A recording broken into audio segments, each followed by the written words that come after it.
یہ شروع سے پیغمبر حسن و جمال حضور علیہ السلام کی توہین و تنقیص کو شعار زندگی رکھتے ہیں، تو ایک زمانے میں انہوں نے سازش کی اور آقا کریم کے روضہ اطہر سے حضور کے جسد اطہر کو چرانے کی سازش کی، اور جس کی حفاظت میرا رب کرے کون اس محبوب کا بال بیکا کر سکتا ہے۔ یہ جو کچھ ہو رہا ہے یہ ہمارا امتحان ہے، ورنہ جس کے سر پہ وارا فانا لاکا ذکر کا تاج میرے رب نے رکھا ہے، بھلا اس کی شان کو کوئی گھٹا سکتا ہے؟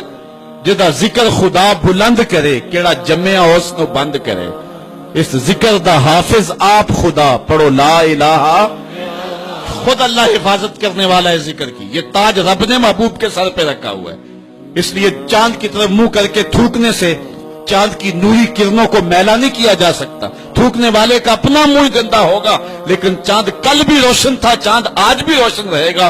مدینے والے چاند کی عظمتوں کو کوئی گہنا سکتا ہی نہیں ہے، کیونکہ جس کے سر پہ وارا فانا لکا ذکر کی چادر میرے رب نے تان دی ہے، اس کی عظمتوں کو کوئی گھٹا سکتا ہی نہیں ہے۔ یہ امتحان ہمارا ہے، یہ آزمائش ہماری ہے۔ اللہ اکبر۔ تو میں نے کہا کہ یہ سعادت مند لوگوں کا مقصوم ہوتا ہے۔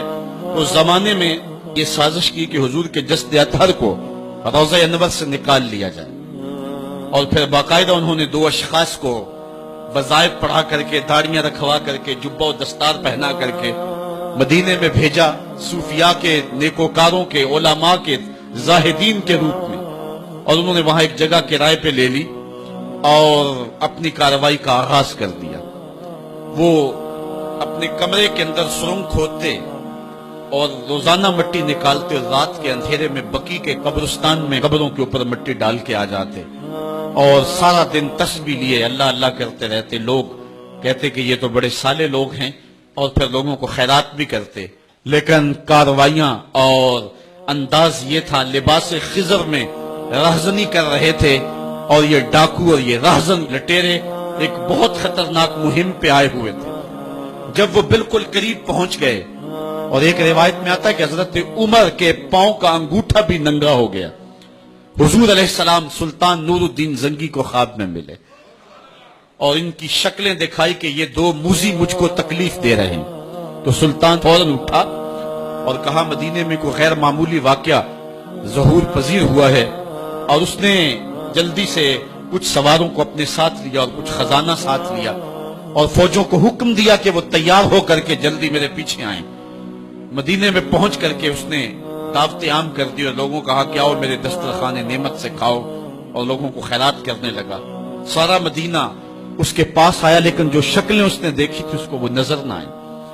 وہ بار بار پوچھتا تھا کوئی رہ تو نہیں گیا؟ لوگوں نے کہا کہ نہیں، سارے جو ہیں وہ آپ سے خیرات لے گئے ہیں۔ ہاں، دو شخص ایسے ہیں کہ جو بہت بڑے سخی ہیں، ان کو تو ضرورت ہی نہیں آپ کی دہلیز پہ آنے کی۔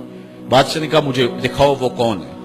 بادشاہ کو شک گزرا یہ وہی تھے۔ جب سامنے آئے تو بادشاہ نے فوراً پہچان لیا، کہا کہ میں تمہارے ڈیرے پہ جہاں تم رہتے ہو وہاں جانا چاہتا ہوں۔ بادشاہ تفتیش کرنا چاہتا تھا، جب دیکھا تو تسبیحیں لٹکی ہیں، مصلے بچھے ہوئے ہیں، قالین بچھے ہوئے ہیں، تو بادشاہ مصلہ اٹھایا، قالین اٹھایا تو نیچے پھٹا تھا، جب پھٹا اٹھایا تو نیچے سرنگ تھی۔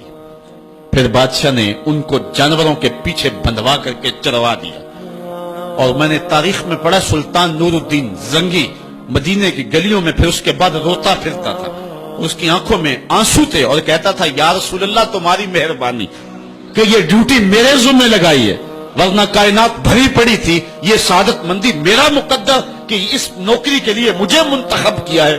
ہمارے اسلاف، ہمارے بزرگ، اس دور کے شہنشاہ، اس دور کے بادشاہ اتنی جرأت اور اتنی عظیمت رکھا کرتے تھے، اور آج ہماری کمزوریاں نے دشمنوں کو دلیر کر دی ہے۔ کبھی ایسا بھی اندھیر آیا تھا کہ سر عام یوں توہین اور تنقیص ہوتی ہو پیغمبر حسن اور پیغمبر جمال کی، اور پھر 1 ارب 40 کروڑ انسان دنیا کے اوپر بستے ہوں؟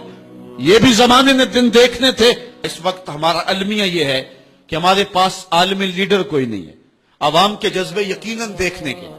سیریا کے بچوں کو میں نے دیکھا کہ وہ چھوٹے چھوٹے بچے، انہوں نے ہاتھوں میں کتبہ پکڑا ہوا، اور میں اس منظر کو دیکھ کر کے کتنی دیر تک سکتے میں رہا۔ اس کے اوپر لکھا ہوا تھا اقتلونا ولا تسبوا لنبینا، ہمارے ٹکڑے کر دو لیکن ہمارے نبی کو گالی نہ دو۔ ان بچوں کے درد کی کہانی کلیجے چیر رہی تھی۔